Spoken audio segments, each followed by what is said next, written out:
charismatic recovery speakers, hoping to kind of tip those scales of ambivalence of people. I mentioned the former Club of Alcoholic Degenerates, also around 1905.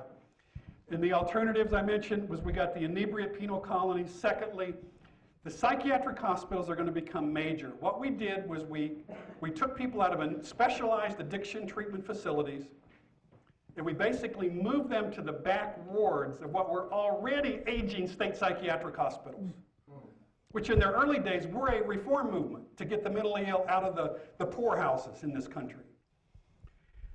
Let me tell you what that did. What that meant was, with the collapse of the understanding of addiction as a primary disorder, meant that whatever will come into vogue for the next 50 years will be indiscriminately applied to alcoholics and addicts who are in this system. So let me tell you what those treatments include. In the first 2 decades, we're going to have the birth of mandatory sterilization laws of the mentally ill and the developmentally disabled as part of a movement called the eugenics movement. It's a movement to purify the civilization, particularly of this country.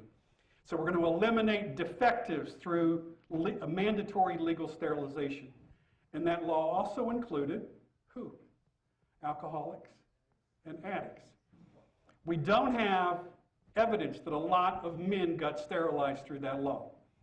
Because as many of you know, with the progression of alcoholism in that period, by the time alcoholism becomes visible and evident and has done most of its damage, these men have long ago sown their seeds, and most of them now become impotent. Can I just be clear with you now about this? So did that affect a lot of men? No. But what I need to tell you is it affected a lot of alcoholic women.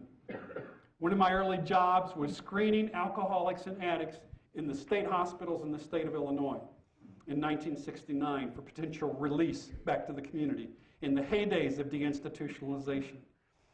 And for women alcoholics, I began to very quickly notice a pattern in the medical charts that I reviewed. This phrase, discharge contingent upon voluntary sterilization.